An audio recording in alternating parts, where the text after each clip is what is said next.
genre.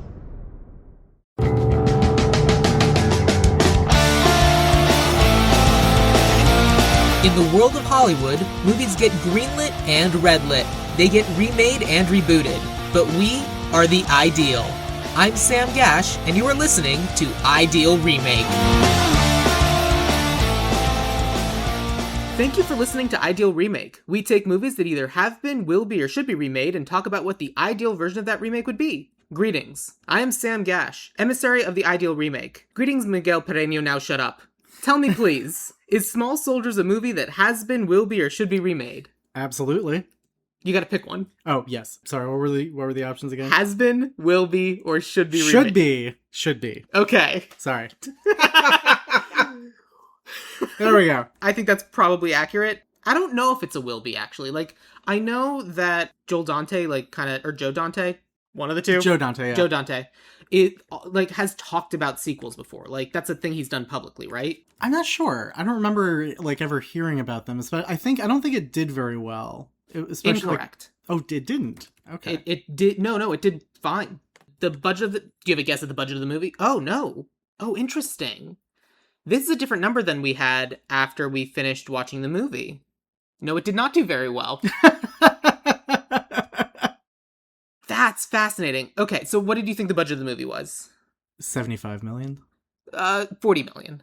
Still a ton of money, especially considering the, like, 1998 CGI. It was very small. Like, there's, like, it's other than, like, the house scene, it's, like, very contained for the most part. It is, but then, like, they have a lot of special effects, a lot of, like, stunts and things, and again, CGI in 1998, which can't have been cheap.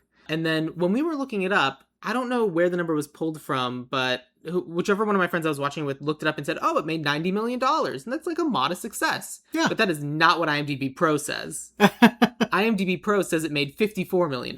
That seems about right. Yeah, that feels closer. But, Miguel, welcome to Ideal Remake. Hello. Thank you for having me. Thank you so much for being here. For people who don't immediately recognize your voice, why don't you tell us a little bit about yourself? I'm a writer living here in LA. Been here since 2010, just trying to, make it as a screenwriter, and been featured on the stunt list twice and on the ballers list. But other than that, like, still trying to break through for the first time on anything. I've worked in COVID compliance on a few different shows. I've worked as a writer's PA on The Magicians, NCIS, Tony and Ziva, and now Memory of a Killer Season 2. Cool. Great. This episode's going to come out the middle of August, so any spoilers you want to drop now, or will that violate any contracts? That would probably violate a few contracts, yeah. Pity. According to Wikipedia, the movie made $87.5 million. Interesting. Which, I don't know that I've ever seen such a large discrepancy between the two. But I feel like I'm inclined more to believe IMDb Pro, because that feels like it's going to be... more accurate. Yeah, I mean, like, look, I love Wikipedia, but I genuinely don't know. That could be the sort of thing that someone went in to change in order to encourage a sequel. Spoiler alert, it was me. I mean, you know what? Respect. Do you remember how you first saw Small Soldiers? I think I saw it on VHS. Yeah. Because I definitely did not see it in theaters. I think we had the VHS growing up. I had just moved to Gurnee, Illinois in 1998. So I was probably, just 10 years old or 11 when it finally came out on VHS and just watched it that way. Yeah. I was thinking, so I watched this on Wednesday with a couple of friends, and it occurred to me that I think this would have been the first time I watched it not on VHS. Because I to the point where I'm pretty sure that if you go through my parents' house and, like, go through, like, the boxes of my old stuff that's, like, in the garage and they keep telling me to take, and I keep saying, I'll get to it. Is a VHS of Small Soldiers, I think. I think if you're a child of the 90s, you probably had a VHS of Small Soldiers. Probably. And so, like, to watch it this time, I got, like, a DVD from the North Hills Library. They just came out on 4K, like, a few months ago. Oh, did it actually? So, yeah. So I have the 4K. That's amazing. Incredible choice. Were there special features on the 4K that I should know about? Oh. But it also comes with the Blu-ray. There might have been special features on there, but I didn't check. Good to know, though. I feel like there were special features on the DVD, but it probably would have been like, here's the trailer from 1998 or something, which are always like the entire movie. Yeah. But yeah, it's a fascinating movie because I remember really liking it as a kid. Yeah, same. But I don't remember all that much about really anything. Like sitting down to rewatch it, like there was a moment when they fire the sleeping pills into Phil Hartman and his wife's drinks, and I'm like, I remember this moment. And it was just like weird flashes of like, I haven't seen this movie in 20 years. Let's figure out what's going on. I think it was just also like the thing about it is that like it felt like really ahead of its time. Yeah. Especially in terms of like the artificial intelligence aspect of the toys and how they learn, and just as part of like a not generative AI thing, but sure. It's very interesting. It is very interesting, and like that aspect of it, and then just being at the end of the movie and just having the conversation of like, no, the US Army was unequivocally the bad guys in this movie. Without question, without exception, the US Army were horrific villains in this movie. And they're going to sell the toys to some Panamanian rebels. Why? Oh, yeah. Dennis Leary. Right. At the end, he was like, there's some Panamanian rebels who'd really get... Was it Panamanian? I think it was it was Central American. It might have actually been just Central American. I think I said Panamanian. No, I feel like he picked a country, but I don't remember what it was. Maybe it was Guatemalan. I don't know. I don't remember. But yeah, Dennis Leary is like, yeah, there's some rebels who will be find these toys very interesting. Yeah, because it was like, they were just handing out checks to like cover everything. And like fundamentally, like the reason this whole thing got out of hand was because the kid, Alan, got the toys before he was supposed to. Yeah. So theoretically, it was a lot better than it possibly could have been. Because if that hadn't happened, then they wouldn't have just had a warehouse and a truck full of them. Yep. But that's extremely funny. But yeah, it's... Oh, it's so... It was... I know some rebels in South America who are going to find these toys very entertaining. You found that a lot faster than I did.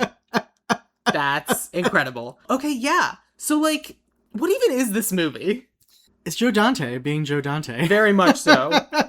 And, I mean, so the DVD copy that they had at the library was it was like a signature selection DVD. So it had like a gold bar at the top, and then it had his signature in gold on the DVD. Like printed onto it. Joe Dante. And I was like, we don't need this. It's fine. But okay. Sure. Why not? What's the premise of Small Soldiers? This kid who has some real issues trying to save his dad's toy store, and so he gets these new Commando Elite and Gorgonite toys that this company made using military chips to enhance their artificial intelligence, and tries to sell them, and it ends up embroiling his house, essentially, in his neighborhood in a war between the two factions. Yep. So basically, the movie starts not with any of the quote-unquote lead characters.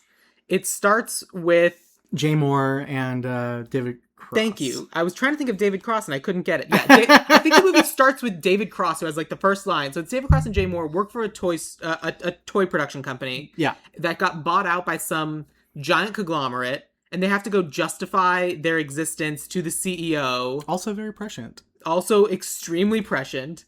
The CEO, played by Dennis Leary. And they have to go like justify their existence. And so and they talk about how like they were kind of responsible for like the big success of the toy company, and Dennis Leary's like, yeah, it's why I bought this company and why you two weren't fired. And it's like, cool, great start. And so David Cross is like, hey, I invented these Gorgonites. They're just trying to find their way home. It's not too bad. And then they're smart and they teach kids stuff. Yeah. And then Jay Moore is like, that's dumb. I have these soldier toys. And then he has this whole like presentational commercial where they're like punching their way out of the box. Yeah, America. It's called marketing. It's called marketing. And Dennis Leary's like, that, and we need them to have villains. So these Gorgonites can be the villains that they're trying to kill. Great. Have it to me in 3 months. And they're like, what? That's not how literally any of this works. And again, very prescient, a giant CEO who has no idea how things actually get made just demands things in a particular way, and that throws quality control out the window. And so in order to get them to do the things they did in the commercial, Jay Moore sources from within this giant company military-grade microchips. Yep. which go into the heads of all the toys. And then we meet Alan, and he convinces Joe, the delivery guy, to give him an order to try to save his toy store. What's Alan's deal? Alan is like a troubled child. A 90s troubled child. A 90s troubled child. He got kicked out of two different schools for being a rebel. Mm-hmm. And so they moved to this small town, and his dad owns a toy store. And did they move there? No, actually, they might have just lived there. I think it was different schools around town. Yeah. Because his dad has owned the toy store for years and years. Exactly. And the interesting thing is that, like, we don't get, like, a reason why Alan is, like, acting out and doing all these different things. He's just, I just made some mistakes. Oh, I can't even do anything right. So, like... It was, like, graffiti or something. Yeah, he did graffiti. They made a joke about him burning down the school, and he was like, yeah, whatever, fine. And it's just, like, a weird acting out kid, and then, like, Kristen Dunst pulls up and, like, walks in with her little brother and is like, boy, a toy store, huh? I bet my kid brother will find something here I like. So what's your deal, kid? You got some exposition for me? Turns out he does. Yeah, you're a weird kid, aren't you? Yeah, you're a weird kid, aren't you? And over the course of this movie, we're going to find that this particular iteration of Kirsten Dunst, I never remember. Kirsten Dunst is really into danger, like to a weird degree. And we're like, I think the person who needs therapy more than anyone else in this movie is her. The older boyfriend with the motorbike with parents who don't pay attention. Who don't pay attention to her and just continue to buy her, like, weird Barbie dolls.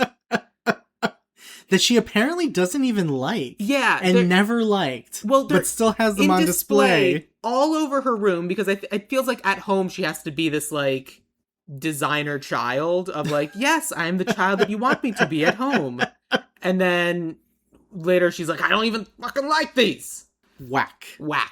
With a cheerleader baton. That they make a baton death march joke. I missed that. Yeah, one of the Wendy dolls is like, or Gwendy dolls says, it's a baton death march.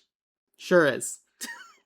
But yeah, so basically, Alan gets a copy of these of the toys, and Chip Hazard, the leader of the soldiers, and Archer, the leader of the Gorgonites, get taken out of the box. The kid's like, oh my god, they're actually moving! This is amazing! And that's cool, but then they're not, and then Alan has to race out of the store and go home because his dad forgot his plane ticket for something he's doing that night, but then he comes back the next day morning for, like, some sort of conference or something. And I don't know about you, but if I've ever been to or heard about a conference, it's like a long weekend thing. It was how to support your small business, or how to help your small business succeed, or something. I can tell you one thing. It's you stay there more than two plane tickets for a less than 24-hour trip. That's not how to save your small business. Unless it was like he got called back for some reason, but, like, what was he getting called back for? Who's gonna get calling back? Like, I mean, look, the dad ended up being a kind of like an okay dude who's, like, defending his son, standing up for his family, doing the right thing. So I don't want to suggest that he was off somewhere having an affair, but it sure feels like it. I think his wife was, like, a flight attendant, I feel like. Yeah, kind of. So maybe they got them on a discount. So it was the sort of thing where you could just, like, fly in, fly out because of the flight attendant thing. She certainly was dressed like a flight attendant. That's what I thought, yeah. But she also plays tennis. I mean, you can do two things. You can be a flight attendant and also play tennis. I play tennis. Tennis is great. That isn't my whole personality. I like tennis. Do you want to play tennis? We should play tennis. Do you want to play? We should play. Like, I'm here to play tennis. Like, tennis is great. I'm not very athletic, but sure. All right. Okay. All right. I'll find someone. It's going to be great. It's going to be fine. So basically, all of the different toys, since two of them have been activated, they kind of, like, wake up. No, because Alan did bring Archer home. Yeah. He threw Archer in the backpack. Well, no, I don't think he threw him in the backpack. I think Archer went in, or did he? No. I think he went into the backpack. Maybe. Maybe, because, like, he and the soldier had been fighting, and then the kid was potentially going to buy them, but Alan threw him into the backpack or something. I don't know. It was, like, I'm pretty sure, like, Archer was hiding, because he's hiding from Chip Hazard. And so he ends up in the bag, and, like, that's when he finds him in the bag. Yeah, so basically, the reason why I don't love that idea is because it suggests that Archer abandons the Gorgonites, because I'm pretty sure Alan brought him home for some reason. Or maybe he hides the second time. I don't remember. The rest, because we don't know that they hide until he says that's the thing we do is hide. I'm pretty sure Alan threw him in the bag for some reason of the two of them got out of their boxes, and then I don't know. Either way, Archer goes home with Alan. Yep. And Chip Hazard is left behind in the store. He wakes up the rest of his soldiers, and they basically attack the Gorgonites. They tear apart the store, going after and attempting to destroy the Gorgonites. They manage to destroy one of them. Yeah. But the rest of them, we'll find out later. But basically, back at home, Alan is like, boy, this weird toy, huh? And Archer's like, yeah, I am. Thank you for me. Nice to meet you. Yes, this weird toy. Nice to meet you, Alan. Now shut up. Joke from the beginning. And it's like, oh my gosh, this toy is real. When did Toy Story come out? 1995. Okay. So, not untread ground. But I kind of have always lumped Small Soldiers in my head with, like, what was it, Indian in the Cupboard? Yeah. That's kind of like that era of toy coming alive reality to me. Because the Indian in the Cupboard was, you put the toy in the cupboard, you close it, you open it, and it's alive. Yep. And that, I feel like I gotta cover that movie some. That was also 1995. I also That's a Frank Oz movie? Yeah. I also I thought about putting that on the list. Yeah. Oh, man. That's wild. But I feel like doing that movie nowadays might be a little... Well, you'd have to change the title. You would have to call it just The Toy in the Cupboard. Yeah. Yeah. But yeah, I don't know. Like, I definitely think I watch Small Soldiers more, but it also is not without its Native American allegories. Yes. So, which are, all of the Small Soldiers are like big square chin dudes. And then all of the Gorgonites are weird alien looking creatures, but all have Native American iconography. Yeah. With the one exception of the weird twisty dude who the two friends I was watching the movie with were like, no, we reject this. That one can go. They can take this one.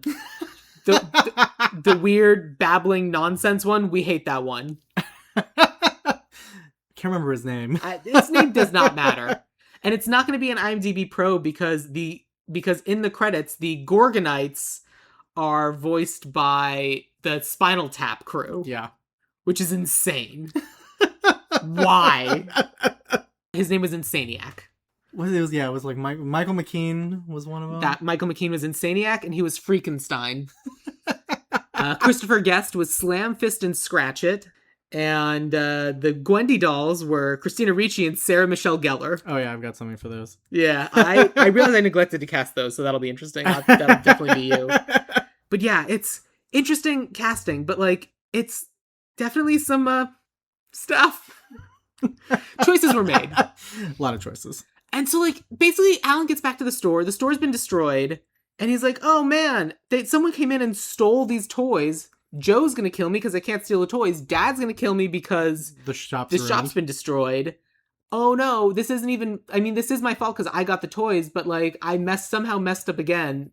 Just another string of this kid needs therapy. But a lot of high expectations. But then Kirsten Dunst shows up with her brother to, like, pick up the toy. No, just alone. To pick up the toy, because, like, the parents were like, yeah, sure, get the kid the toy. Both of them. Get the kid both the toys. A monster and a commando. Yeah, we also met the parents earlier, and it's Phil Hartman and... Anne Magnuson. Who I'm not familiar Wendy with. Shaw. Wendy Shaw was Marion Fimple. I'm unfamiliar with Wendy Shaw. As am I. But I thought she did a great job for the 4 lines in the movie she had. But yeah, no, it was fine. It was just interesting, just like Phil Hartman doing Phil Hartman stuff. And it's just like, oh, Phil Hartman's here. I'm pretty sure it was his last movie. Oh, let's find out. Let's make ourselves sad. Well, Phil Hartman, he died in 1998, so seems likely. Like, how weird would it... Like, I don't know when this movie came out, but there's some, like, animated things and some... so there's a movie that came out in 2001 called The Parole Officer that he's credited... because they used a Wise Guys remix, probably from something from SNL. Oh, interesting. It's hard to say. The Pee Wee Herman Show on Broadway, adapted from the Pee Wee Herman Show, written by Phil Hartman. But yeah, I definitely think it's one of his last movies, for sure. And when in 1998 did this movie drop? Let's find out. Let's continue to make ourselves sad. July. Yeah. Didn't he die in the winter? It said he died May. Oh, I guess not. Yeah, so yeah, he died May 28th, 1998. Interesting. So this came out a couple months after Phil Hartman died. Bleak. What a treat for everybody. Boy. Didn't think we were going to go the dark. Phil Hartman's in the movie and we're sad all the time now. Of course we're going to bring it up. He was so great. He was so great. And he plays such a good sleazebag. Jingle All the Way. Which I've never seen. But the important thing is that... Well, he's a very good sleazebag in that as well. He is. He's great. He's also like a nice guy, kind of, but he's like... In the movie, he's in Jingle All the Way, he's like a faux nice guy. Oh, yeah. Like, I'm sure everything I've ever seen about Phil Hartman is that he was genuinely a decent human being. Oh, yeah, absolutely, yeah. But, like, he knew what he looked like and he knew he could play what he sounded like. And he was like, cool. I'm going to be Troy McClure whenever I get the chance to be. And it's going to be incredible. And it's awesome. But yeah, anyway, parents, whatever. Oh, Christy Fimple, the Kirsten Dunst character, shows up and she helps Alan clean up the shop. And then the dad shows up the morning of. Again, it was like a nighttime conference. He left like mid-afternoon. Where did he go? I don't know. It was a short enough flight that he needed a plane ticket and couldn't just drive. Yeah. Again, I think he just got there with like the bonus of also flying was a lot easier in the 90s. And wild stuff. But like not a lot of security. Yeah. You could just breeze through. And so he shows up, he's like, "Oh boy, Alan, you sure messed up again. My ship that I love is destroyed." Eventually, Alan's feeling really bad. He goes back home and he's mad at Archer. And Archer's like, "Well, I didn't do it. My friends are all dead. Why would I want that?" Yeah. But then Archer eventually reveals... Oh, and so... then eventually we figure out, because the toys are trying to track him down to find... To find the Gorgonites. To find the last Gorgonite. Yeah. To find Archer. Yeah. Yes, to find Archer so they can torture him for information about the whereabouts of the Gorgonites, which reveals that both the soldiers are still around and the Gorgonites are still around. And Alan's like, "Great, if I recover them all, I can give them back. I won't have screwed up." Fantastic. But in doing so, Alan ends up killing one of the soldiers. Name's not important. Yeah. One of them gets taken out. Great. One down. But then we find out from Archer that the Gorgonites like to hide, and they go through the dumpster at the toy store, and they find all the Gorgonites, including the one that the bad guys had destroyed that they put together with the dad's radio. Yep. And then basically for the rest of the movie, it's running and hiding and trying to get away from the soldiers as the soldiers are escalating and building bigger and bigger death traps to try to fight the Gorgonites. And eventually all of the humans, all of them, have to fight back against these toys. And the Gorgonites eventually also decide to help, defend their own selves that the humans have been doing the whole time.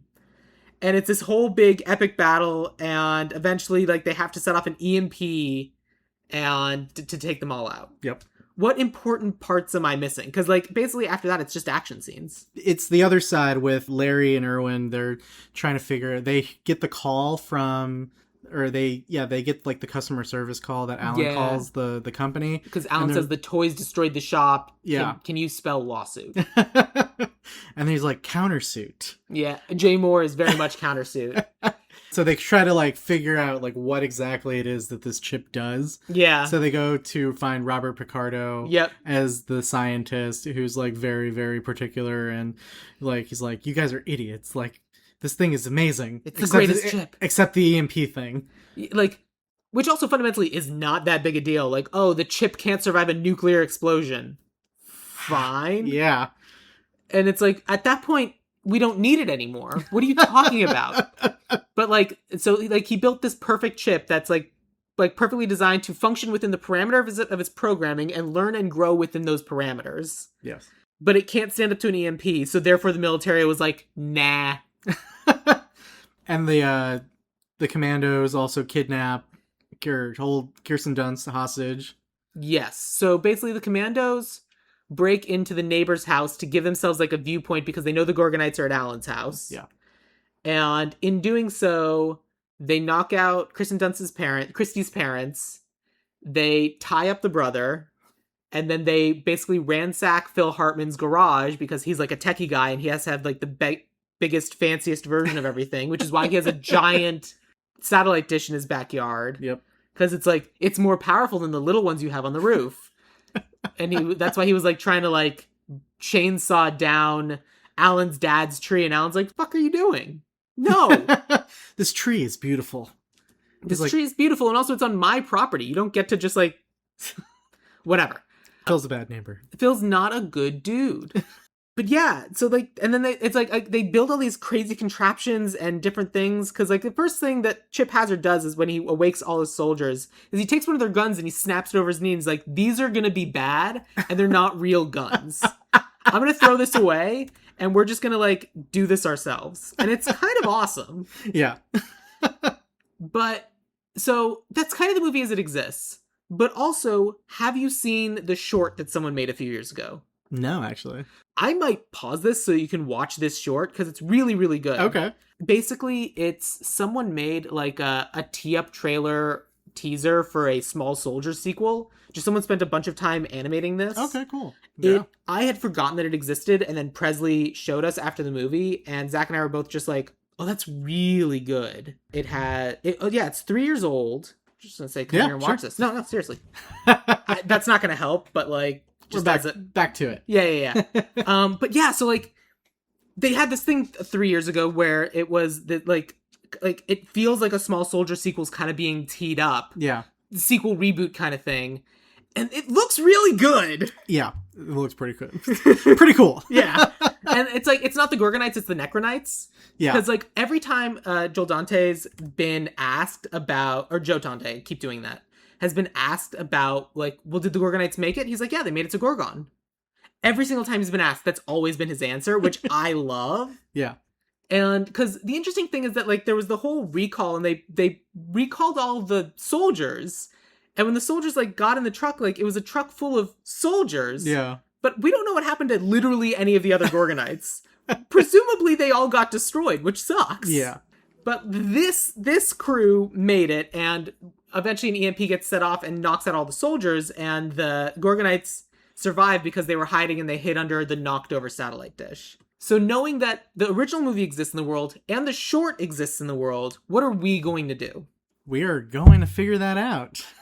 So so I'm thinking like because setting wise, obviously, I feel like it's like in Ohio, something like that. Like the actual small town doesn't really matter. But it's just small town. Do you want to keep it in a small town? Do you want to like take it out and like maybe go to like a bigger city? I don't think there's any reason for us to be in a big city. If anything, that potentially complicates it. Yeah. I think a small town is fine. I also potentially had the thought of simplifying the movie a little bit, of making it like a factory town and combining the characters of like Irwin and Larry with Alan's parents. Sure. And like as a different reason for there to be these toys in the house, they brought the toys home. Mm-hmm. Because like that way it's a little bit simpler and we don't need to reintroduce David Cross and Jay Moore in Act 3. I mean, they appear throughout. They do, but yeah. And it's like this extra thing of like, because like the idea of a quaint old toy store, if it was antiquated in 1998, it's going to be even more antiquated now. And while it does exist, yeah, at this point, if it exists, we know it's existing. It's like a thing. Or it's an antique shop or something like that, like a retro toy store. Right. Which I feel like is now more in vogue than it is like exactly. Like ironically enough, time has kind of made like that retro toy store more palatable maybe, or more like it certainly made it more enticing just because it is quaint, it is a throwback, it is something non-electronic, which people genuinely have reached a point where I'm like, I would love it if this was different. Not connected to the internet. I don't need my toys connected to the internet. Yeah, I don't need this wooden duck on wheels connected to the internet. But yeah, so like we could do a toy store if you still think that that's a fun idea. But I was thinking like simplified as having the scientists just bringing the toy home, keeping that. Now, granted, that works too. I cast the scientists and the parents separately. Yeah, I'm happy to go with either way. Do we want to go over the casting first? Casting we'll do last. Okay. Because, like, I have some, like, ideas for fun set pieces. Sure. Because fundamentally, we have the Native American analog being hunted down and killed by the U.S. military analog. Which, U.S. military going after brown people's pretty front of mind. Right Even now, more so than 1998. Since it's kind of been happening for the last forever. And I feel like there's the like, if we had no sense of style at all, it'd be like, well, they're not, it's the US military is paying for there to be ice toys now. And it's like, no. Yeah, that would be No, literally no one wants those. Yeah. Not even them. But like, the idea of toy soldiers has been a thing since forever. Mm-hmm. And ice is explicitly not soldiers. Yeah. So, like, the idea of Tommy Lee Jones voicing the lead soldier, saying all his, like, speaking in military slogans and military movie quotes throughout the movie, which is incredible. Yeah. Like, being this character that still does that, I think still is relevant and makes sense. I just think kind of the nature and the arc of the movie is what kind of needs to be a little bit different. Sure. For example, I want to ask you more about our Alan, like our troubled kid. What's he been going through? Went really dark there. And I was like... That's fine, go dark. Maybe then maybe we'll bring it back. He was involved in, like, a school shooting. It's certainly possible. Which really is like, yeah, like, that's the thing that traumatizes him and maybe makes him... That's what makes him act out. Well, we don't even have to have him be a kid that acts out. We can have him traumatized by the fact that he went through a school shooting, so he idolizes and revels in strong guy Sure. iconography because it makes him feel less scared. Yeah. And so he's probably, like, part of the reason why he was excited for these soldier toys was because it's like, oh, these guys would never feel weak and powerless like I did and do. Mm-hmm. So it's like idolizing the toys for that reason. And like, after going through all this, obviously they didn't want to stay at the first school anymore because trauma. He couldn't go to a second school anymore because, like, tried to go to the second school and kept having, like, flashbacks and everything.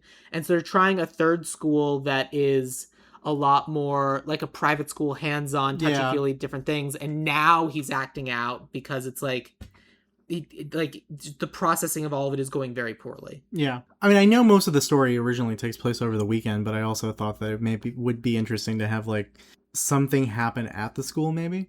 Oh, okay. That also kind of, like, I guess increases the budget, but I also think, like, the school would be an interesting, so you're saying we need to have a set piece with guns and shooting at a school? Maybe not. Well, they're not shooting guns. They shot a flaming tennis ball cannon, a nail gun, a staple gun. They're firing darts and projectiles. I would classify most of these things as guns. With that in mind, I'm gonna maybe veto the idea of putting that at a school. It's fair. But, like, that's part of the reason why the parents would potentially be interested in these soldier toys, of, like, something for him to, like, ideate and focus on to, like, maybe get his own confidence back and kind of, like, fight through it. Sure. I think that's not too dark. I think it's current and valid and certainly something that a lot of parents are worried about. Yeah.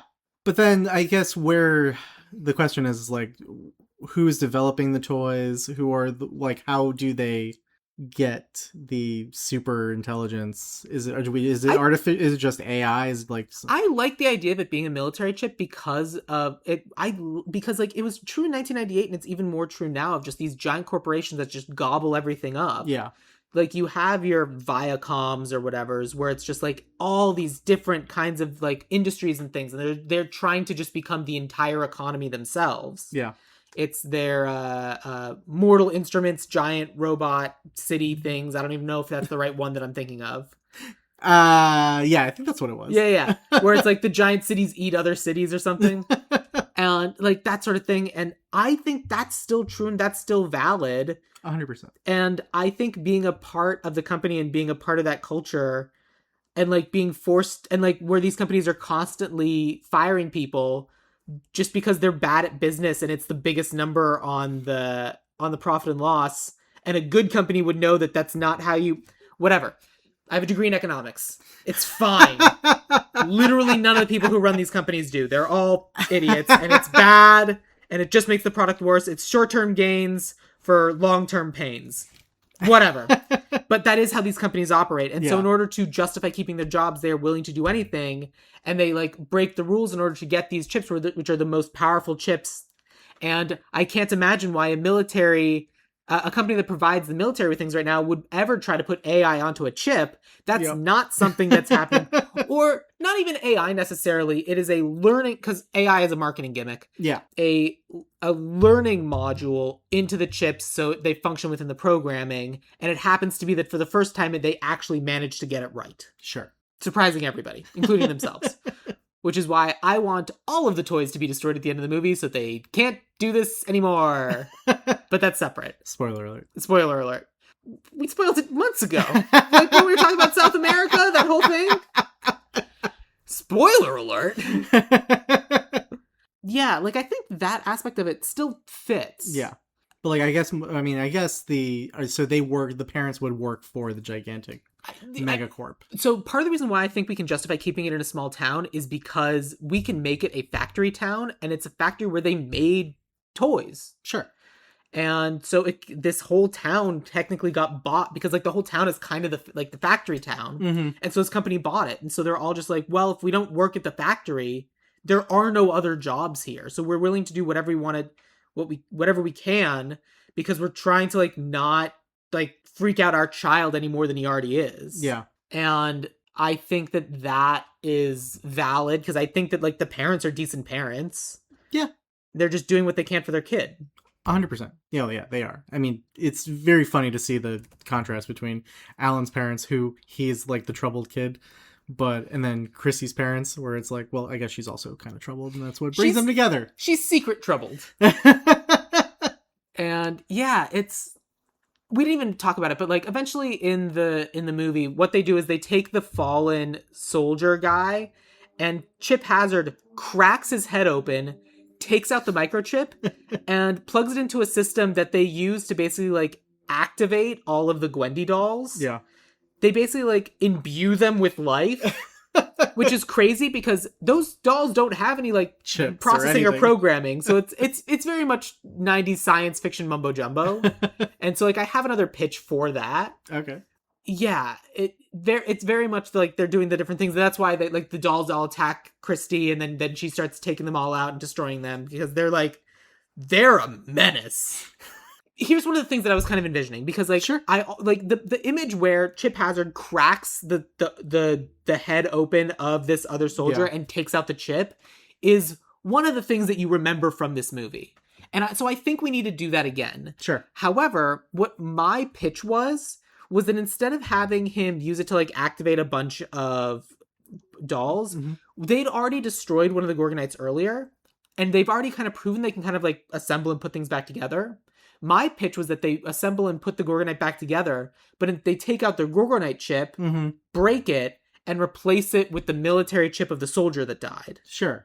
And so that way they now have like a man on the inside of like they have someone who looks like a Gorgonite but has one of the soldier chips. Okay. So it's like a double agent. They basically create a double agent to then kind of like go in and infiltrate the Gorgonites. That's interesting. And betray them because like it's the soldier chip versus the Gorgonite chip or whatever. Yeah. Because the soldier chips are it's like it's not about like the body, it's about the programming, and that's the programming on the chip. Mm-hmm.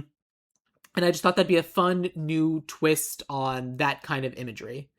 And it gives us something different to do. Yeah. Of, oh my god, we thought you were dead. Surprise, I'm not. We also get to play around with the iconography of... In the Small Soldier short from 3 years ago that we watched, there's this vague tease where the leader of the Necronites puts his hand on the window next to the soldier's hand, and then she immediately pulls it back and fires the gun, kind of implying that there potentially could be a back and forth and maybe convinced that we're not so different, you and I kind of thing. I think that if we're setting this up, all of our soldier characters need to be bad. Like, we can even have, like, the kid, the rookie, who's like, oh, man, Sarge, I haven't seen as much trouble as you have. And, like, even the kid is like, oh, no, we definitely have to kill all these guys. Because, like, it's the if you're going to defend the actions of the horrible people, then you're a horrible people too. Yeah. So, like, all of them are bad folks. And I don't know, just, like, different ways of playing with that story. Mm-hmm. I don't know. What are you thinking? I guess I more was like not thinking necessarily story wise, but just like That's fine. Just like some ways that like maybe the commandos could, like, since we live in such like a technological society now, it would be interesting to see how they were able to. I guess they might have done that in like Child's Play, or whatever. Now that I think about it, but that, you know, they were able to control the, you know, house objects and all that stuff. But I guess they already did that in the Child's Play reboot. They did that in this movie too, where it's like they taking in and programming and hacking into the various different things.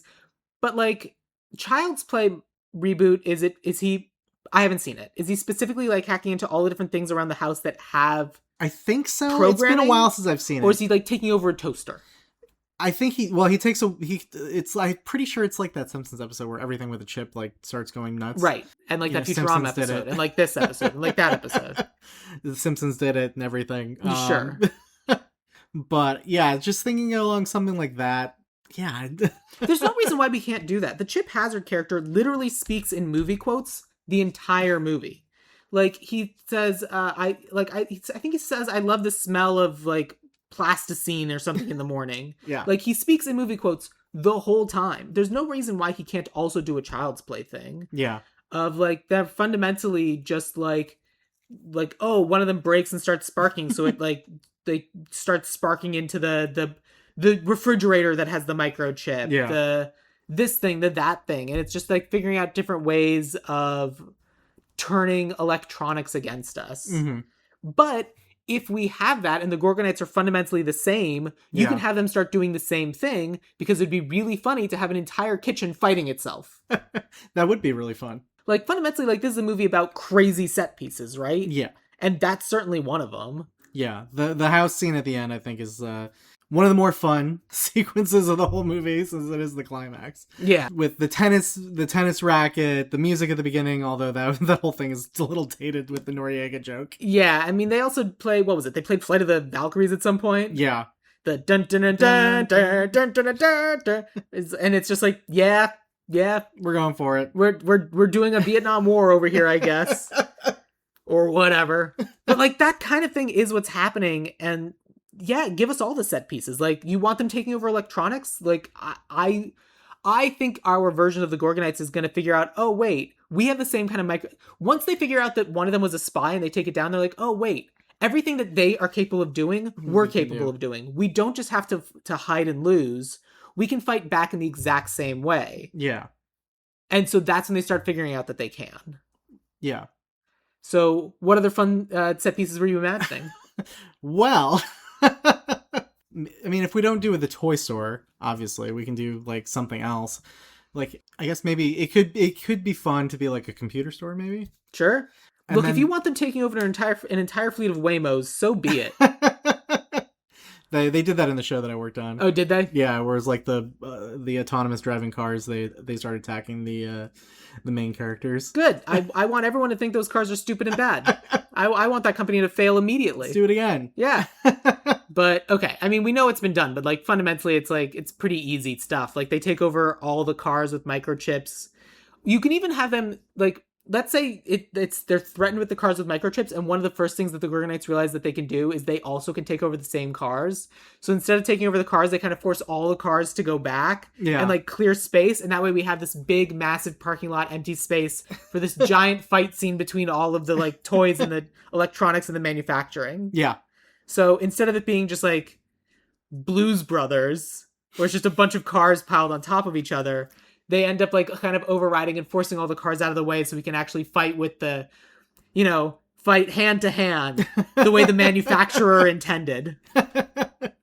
They're beating each other up. Yeah. But yeah, I don't know. I didn't really have anything further than that. That's fine. But like, so like fundamentally, like for the purposes of our plot, I cast the Abernathys and the scientists differently, but like we can figure that out. We'll play with that. But like, I think it simplifies the story to make them the same. That's why Alan has a toy. It's why they bring it home. I didn't even cast a little brother. It's just like different reasons to like introduce these things and put them together. Simplify it a little bit. Like, the fact that Alan's been through a school shooting is normal and regular and absolutely a thing that was a trauma he'd be dealing with. And I think why he would idolize big gun guys. Yeah. And why I think he would, like, kind of, like, be more... I think so at the start he should be more interested in playing with the soldier toys. Not playing with, but, like, showing them off, doing the thing, and getting to know them. Yeah. I think Alan should get to know Chip Hazard first. And then Chip Hazard kind of, like, leaves and goes off and does his own thing, because he's like, it's kind of like the obnoxious bully thing of he's kind of pushing Alan around as like, all right, soldier, you're going to do exactly what I tell you to do. Otherwise, you're not a big, strong man, are you? No, I'm a big, strong man. Or for sure, I'm a big, strong man. Take me over here. Yeah. And so Alan is potentially like Alan himself might be like going and being like, oh, you want to get up and destroy the Gorgonites? Sure, let me get one for you. And he goes and gets one of the Gorgonites, and then he sees them destroy the Gorgonite. And he's like, and then that fills him with a sense of like incredible trauma. He's like, oh my God. You guys are bad. Yeah. And then the rest of the Gorgonites are hiding from Alan, and he has to find and convince them that he's like, no, I messed up. That was a huge mistake. I'm so sorry that I got your friend killed. Yeah. I also had a friend get killed. And is that the way that like they bring him back? They send the secret agent Gorgonite back. Well, yeah, because they have like all the different pieces and whatever. Yeah. And so eventually, like one of the other soldiers is like, "Hey, Alan, come play with us. We're gonna be cool and whatever." And then like he tries to attack. Oh, it's one of the Gorgonites, and he tries to attack it. And then Alan kind of proves his loyalty now to the Gorgonites by taking out the small soldier. Let's call him, for lack of a better phrase. And in taking him out, shoving him in the garbage disposal, whatever, that also gives us the destroyed soldier that then Chip Hazard can take apart for the chip. And when they put together, like, well, we can just rebuild him, Sarge. We could rebuild him. Or he can serve the cause in a better way. Because if they could rebuild the Gorgonite, there's no reason they couldn't rebuild the soldier. Yeah. And Chip Hazard can say something like, no, I believe this man signed up as an organ donor. And I've got just the organ for him to donate. Plugs that in and is like, all right, Sarge, what's going on here? I've got the ultimate mission for you, soldier. Yes, sir. Gur Frankenstein. What was he called? Freakenstein. Freakenstein.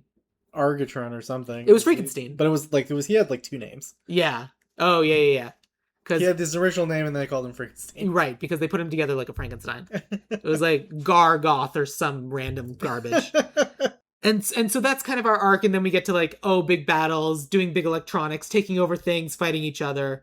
What do we want the chip's weakness to be this time? Do we still want it to be EMPs? I'm not sure. I feel like EMP is the EMP is fine. I got nothing against it. But is there anything that would feel like more current? Yeah, because like I always think I'll always associate EMPs with like the Matrix. That's how they took out all the robots. They do the boom and just like EMP all over the city. GoldenEye. Yeah, it is very much a 90s thing. So like, they sure love their EMPs. Yeah, what's the 2026 version of that? I'm not sure. I have a stupid joke answer. Let's go. Let's hear it. I mean, the stupid joke answer is that, so in the movie, the toys are set so that they never need to recharge. They have like an infinite battery. Mm-hmm. And so you got to figure out a way to deplete the battery. And so what's the way that all of your batteries deplete the fastest? Overuse and overheating. Oh, microwave. Well, a microwave and other different things to like cook them. Well, also I'm thinking like the company or whatever, they're not going to give them an unlimited battery. No. Because we're in the age of enshittification. Exactly. So they're going to give them like, I wonder if there's a way to like speed up the process where the battery is enshittified. Yeah. Like, you know, where they can deplete their power somehow. Yeah, because I think we should even talk about how, like, if this had been 20, 30 years ago, we would have figured out a way for them to have, like, unlimited battery life, but that's not cost effective when we want people to buy replacements. And so all of them have batteries, and we even can rely on the fact that Alan woke the soldiers up first. Yeah. So they've been going the longest, and so therefore their batteries get depleted first. And they so only like last for a weekend. Yeah. Then they have to replace them. Kind of, yeah. And so like that's even an element of like, we don't have to introduce it as a Deus Ex Machina, but like all the different things that deplete the battery of, we can start giving them more and more, like the scientist parents can figure that out, and they can tell the Gorgonites to stop like electronically like controlling and manipulating things, because like connecting to multiple devices is a really good way to deplete a battery. Yeah. And so they start feeding more and more and more electronics so that the soldiers can build bigger and bigger and bigger things. And in doing so, it's like it starts moving slower and slower to the point where like they can build freaking Gundams. Yeah. But that, like, their little like 32 little coin quarter battery is not going to be able to power that for very long. And it just kind of slowly wears them all down. And eventually Chip Hazard's the one that realizes, until eventually Chip Hazard is left fighting all the Gorgonites alone. He takes on Archer, and Archer loses, but Alan's like, I'm like 10 times the size of you, man. Kick. and that's how they win. There we go. Great. Anything else you can think of that we need for our version of this movie? I don't think so. Okay, great. Then let's talk about casting. Our massive cast of so many people. And like, I lumped things together as best I could, but oh boy, there's so many people in this movie. Yeah. We got to start with Alan. It's also hard to find. How old? We didn't even talk about this. How old do we want our Alan and Christy to be in the movie? Probably, I mean, same thing, like 17, 8. They were not 17, 18 in the movie. 16, They were not 16 in the movie either. Oh, yeah. They were like 13, 14. Well. I cast 14-year-olds. Fair enough. And it sounds like you cast a 17-year-old? Probably a little older, but like... you cast an early 20s person? You cast an 18 to play younger? For Christy, I had like Xochitl Gomez. Okay, I don't know who that is. America Chavez from Doctor Strange 2. Ah, got it. Yes, she's great. I like her. She's definitely an adult. She is 20 years old, so she's actually not as old as I thought she might be. Okay, who did you have for Alan? Stranger Kids, Kid, Gaten Matarazzo. Very basic. Yeah, here's the thing about all the Stranger Things kids. They're full-on adults now. They are. He is 24 years old. I would, we'll probably go with yours. So my Alan is hilariously named Alan. He's Alan Kim. He's 14 years old. He's the kid from Minari. Oh, cool. He was in theater camp. He's an If. 14-year-old kid. Seemed right. He's also a Korean American, which meant that for his parents, I went with Korean American parents, which we'll get to in a little bit. For my Christy, I went with Eve Ridley. She's the little girl in Supergirl. Okay, I need to watch Supergirl, but... It's fun. I liked it. Like, there's a lot of people who have criticisms of Supergirl, and I think a lot of those are valid, but I still enjoyed the movie. Yeah. But I thought Eve Ridley would be fun. It's certainly a different... She's not a Kirsten Dunst at all. She does not have that kind of charisma, but it's a different kind of character where you could have her as, like, the goth teenage kid, where it's like, you seem messed up. Me too. Let's be friends. And it's like, okay. All right. Weird. Like, the Zendaya character in the first Spider-Man movie. Yeah. Like that kind of vibe. And that kind of seemed a little bit more fun. That means that... So are you okay with combining the scientists and the parents? Sure, why not? In terms of... So like my... Although I had... When I cast them, they're younger. Great, tell me. So like for Jay Moore's character, I thought Meg Stalter, Pax... Okay. Oh, yeah. That's a good choice, actually. I like that a lot. I feel like, yeah, she's the type of person who would just like run roughshod over the Irwin, who would be Marcelo Hernandez from SNL. Perfect. So for me, I also pulled another character from Supergirl. I had David Krumholtz to play Irwin, and then I had Melissa Rauch as our Jay Moore. Yeah. I like that we both gender swapped that character. That's very fun for me. But I actually like the idea of figuring out ways to include Marcelo Hernandez as just like other scientist people around town, and just like different like... Yeah. Like, again, it's a factory town, so other people in the factory. But then that brings us to, like, the parents, Stuart and Irene Abernathy. Hilariously, they're both Parks, but I had Randall Park and Grace Park. Randall Park from WandaVision, and that we talked about earlier, and then Grace Park from Battlestar Galactica. Okay. I found out that not only are they both the exact same age, they're born in the exact same month. Oh, wow. And I was like, that's wild.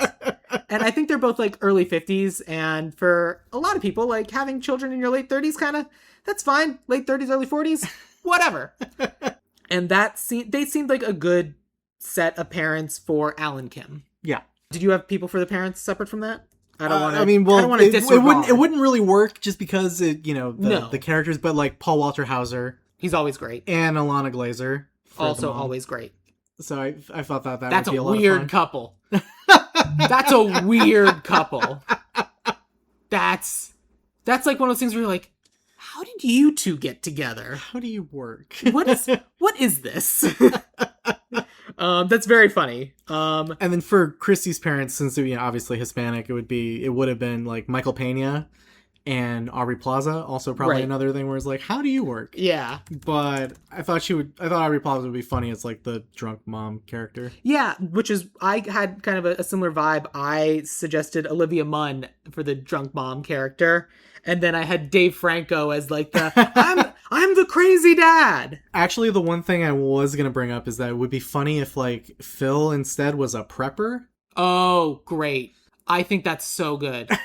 Yes, good. Phil is absolutely a prepper. That's so good.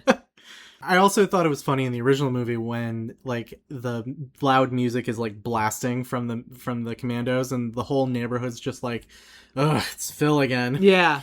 Yeah. Everyone just kind of like is used to Phil's nonsense. Okay. Let's do Michael Pena and Olivia Munn. And then the person we didn't have earlier is our CEO, our Gil Mars. Yeah. Who'd you have for that? Ali Wong. Oh, sure. I guess that works. That's funny.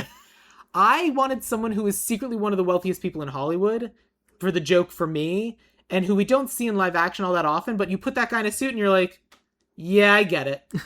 And so I went with John Ratzenberger. The dude from Cheers, but who's basically has a voice in every single Pixar movie ever. Does he need to work anymore? No. Is he going to? Yes. And made bank from Cheers. Yeah. So and like, still does. Yeah, so like secretly one of the wealthiest, most successful people, like actors potentially ever. And I was like, yeah, that's a CEO type. Yeah. Like he's good. I like him. But also, I don't know that he's so good that he needs to be like that successful. I don't know why Pixar fell in love with this man in the same way that they're just like, okay. Mm-hmm. But yeah, let's do John Ratzenberger. Did you have Joe the delivery guy? Which I guess we're not necessarily going to have in this movie because if the parents work at the factory, they're just bringing this stuff home. So we are going to cut this character. But who did you have? Keith David. Yeah, fair. I had Alfred Molina. So then I have Chip Hazard, Archer, and then a group for the soldiers and a group for the Gorgonites. Are there any other acting roles that I'm missing that you have? No. Okay. I think that's, yeah. Who'd you have covers for all of them? You went first for Joe. So my Chip Hazard is Jane Lynch. It's kind of almost exclusively because of the short that we just watched. Yeah, it gave like very... It's very Jane Lynch, and it's also very much Jane Lynch from Wreck-It Ralph. Ralph. Of like that whole like, she's good at that. And like that kind of like whole thing of like that kind of vibe. Obviously, I know we don't need to do that. And if we're doing like hero worship and like strongman archetypes, Yeah. I don't think we require that from our Chip Hazard. So I'm assuming we'll go with yours. Who do you have for Chip Hazard? I had John Cena. Yeah, for a brief moment, I very much considered John Cena. I think that's fully reasonable. And for the, like, just going into, like, the Commando Elite, I was thinking, like, action heroes. As, like, because we don't really have, like, the Dirty Dozen, necessarily. Right. So, unless you want to do, like, the Expendables, but that's also, like, the same thing. Really. But, like, yeah, so the reason, so I had, like, Jason Momoa, Sure. Ana de Armas, Michael B. Jordan, Dev Patel. Yeah. As the action heroes, quote unquote, for the Commandos. Yeah, that fits. That's certainly something that like would be done now. But in terms of like the nature of the way they cast this movie originally, I had my Commando Elite be the cast from Jackass. Because I was like, look, anyone can do all right, I'm a big strong man, right? Because like the Jackass cast, and I do not like Jackass. Fundamentally, it is not for me, but I'm glad it exists for the people who like it. But, like, I feel like those guys would be like, yeah, we can play it. Like, because the Commando Elite are idiots. Yeah. But they're idiots who are willing to do bad things because they simply do not care. That feels like Jackass to me. Mm-hmm.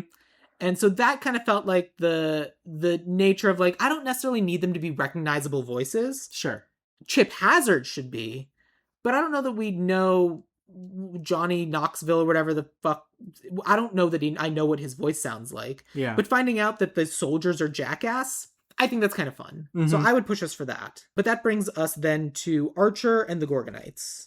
Which I was thinking the John Wick series. So like Keanu Reeves, John Leguizamo, Donnie Yen, was it? Johnny? I think so. I went with the cast from Reservation Dogs. That works. So my Archer is DeFaro Lunatai. Uh-huh. Because, like, again, if we're doing the Native American allegory, there we go. Let's cast some Native Americans.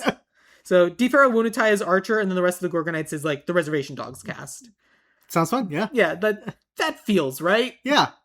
Now, the question is that one of them is going to, since we're going to have a secret agent, do we want the secret agent to be voiced by the dude from Jackass, or do we want it to be voiced by the Reservation Dogs guy, but like they're just then playing this kind of other version of their character? I think it's voiced by the Reservation Dogs character. Okay. But it's like the flip side of the, like they're playing the Commando character. Okay, and because I think the voice box wouldn't change. Right. I think you're right. Good. We'll just get whomever is going to be the best at that. I don't know. That brings us to writer and director, because again, I didn't cast anyone for the Gwendies. Mm-hmm. I had like, cause it was like Scream Queens kind of a little bit with Christina Ricci and Sarah Michelle Gellar in the original. Yeah. So Jenna Ortega. Great. And Samara Weaving. Great. I don't have anyone, so that's just yours. You get that. For writer, I was thinking Akilah Cooper. Tell me why. She did Megan. She does like that fun mix of like fun but also scary, which is kind of like where I feel Small Soldiers kind of lives, especially like in that scene with the Gwendy dolls. Yeah. Which is very like horror coded. It's so horror coded. So, and I think she definitely balances both like that funny but also scary. And look, line. she did Megan or Mithrigan or whatever you want to call Mithrigan. it. Like she knows how to bring a doll to life. Exactly. That's valid. I went with Michael Jonathan Smith, who did Twisted Metal, Cobra Kai, Diary of a Future President. Okay. But I think Akilah Cooper is better. So I'm going to have us do Akilah Cooper for our writer. Now, my director, I was like, well, what's a recent movie where they're adapting and they have a lot of puppets running around? Well, the most recent puppet movie... I did the same. is Project Hail Mary. So I did not go with Phil Lord and Chris Miller. But I did go with James Bobbin, who was The Muppets, but he also does Dora and the Lost City of Gold, Flight of the Conchords. Yeah. Mix of puppets, comedy, kids movie. You gotta tell jokes. Exactly. Is that who you had? I went through like 3 different directors, I think, when I was trying to like figure out who I wanted, but I ended up landing on Jake Kasdan, who did like Jumanji. Oh, that's better actually. Yeah, so he's got the comedy chops. He's also got the acting chops. Yeah, I mean, like, look, I will always support someone who worked on Walk Hard, the Dewey Cox story. I think Jake Kasdan is a great choice. That's incredible. Okay, cool. That's surprisingly quick for a cast this massive. So let me take you through our cast for Small Soldiers. Alan Abernathy is going to be played by Alan Kim. Christy Fimple is going to be Eve Ridley. We have a couple of scientists that'll be Marcelo Hernandez and then Meg Stalter. Our CEO is going to be John Ratzenberger. Stuart and Irene Abernathy will be Randall Park and Grace Park. Phil and Marion Simple will be Michael Pena and Olivia Munn. Chip Hazard will be John Cena, and the Commando Elite will be the cast from Jackass. Archer will be played by DeFaro Lunatai, and the rest of the Gorgonites will be the rest of the Reservation Dogs cast. And our Gwendies will be Jenna Ortega and Samara Weaving. All of this will be written by Akilah Cooper and then directed by Jake Kasdan. That is Small Soldiers. Woo! Yeah! You gonna watch this on VHS? Oh, absolutely. Fantastic. Do you know that they actually are releasing movies on VHS now? Again? What? Why? What? Lionsgate is releasing movies on VHS. Okay. I don't know why, but they are releasing movies on VHS. The only reason that would be compelling to me is if they're also selling little cars that you can put the VHS in to rewind them. Are they doing that? They are. I don't think they are. Then what's even the point? What are we doing here? We can't Be Kind, Please Rewind unless I have a tiny car with that I can rewind in. Fine. Well, Miguel, thank you very much for having me revisit Small Soldiers. It was genuinely very fun watching this movie again. Now's the time. Plug things you want people to do, social medias, all the different things. Thank you for having me. Miguel A. Pereño on like all socials, but Will you please spell that? Miguel Aparreno as an Oscar. And in September, so actually probably close to when this is getting released, we're going to release the first episode of this half-hour comedy podcast. Oh! Very loosely based on this, or not loosely, but based on this half-hour TV pilot that I co-wrote, and we're turning it into a bi-weekly podcast that we're recording. Yeah. Called what? Technical difficulties. Sorry. Technical difficulties. Seems like an important component. Technical difficulties. We hope to release, like early September. That's incredible. Okay, cool. I will absolutely subscribe to that. That sounds awesome. Thanks. How many episodes do you think it's going to be? We want to do 15 episodes. We have like a group of my friends that we've gotten together, like that I met through over the years, writing individual episodes, and we're recording it, the first episode in recording studio, but then kind of recording individually for the other 13 episodes, and then maybe do the finale back at the recording studio. RIP to whoever's editing, but you know what? Whoever's editing, good for you. You really did it. I think it'll probably be me eventually. Good luck. But thanks. Yeah, that sounds awesome. Thank you. Follow Miguel on social medias to find more about technical difficulties. That sounds incredible. Thanks. If you're interested in finding me on social media, I am on Instagram at Ideal Remake, or you can find me on BlueSky at Sam Gasch, SamGasch, or you can join the Dueling Genre Discord, where if you have a suggestion for what my 200th episode should be, which will be the episode I do in the middle of December, I would genuinely love to hear that. Please let me know what you think my 200th episode should be. The best suggestion will be the one that I pick. So look forward to that. Please let me know on the Discord. And then, we will end this episode the same way we end every episode. Miguel, what is your favorite quote from the movie Small Soldiers? It's a baton death march. Perfect.